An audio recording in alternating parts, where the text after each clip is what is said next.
Would you then say that to answer the meaning crisis, at least for us in the West, would be to return to the church? Yeah, yes, I think that that has to be the case. But Okay. what exactly does that mean, and what would that mean?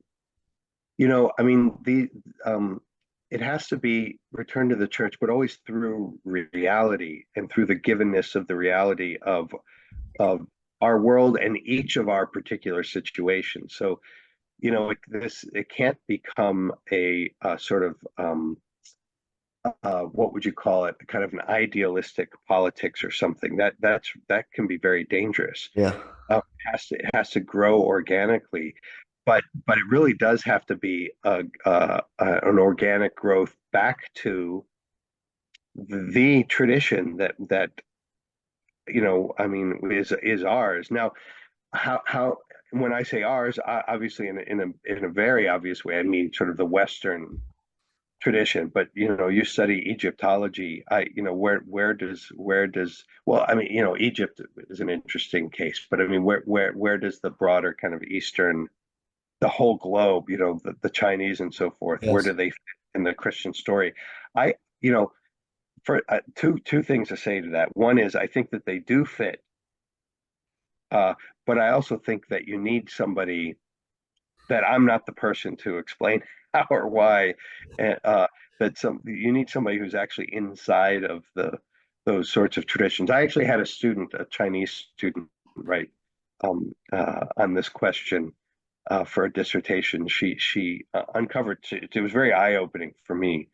Um, but you realize she was absolutely devoted to traditional Chinese culture and totally given over to her Christian faith. She had converted to Christianity and then to Catholicism, and thought that they belonged together. And I mean, wait, you could say she's a living proof.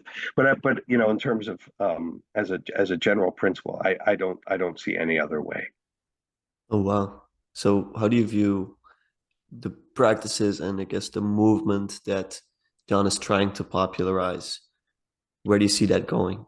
Yeah, well, I mean, that would be a great question for him. I don't know enough about the details of his um um where he takes things. Yes. But that's an aspect of his thought that I haven't had a chance to explore. But the one thing that I would say, and I think this is actually a very important principle, is that I trust him. Mm, And I mean, that in a way, that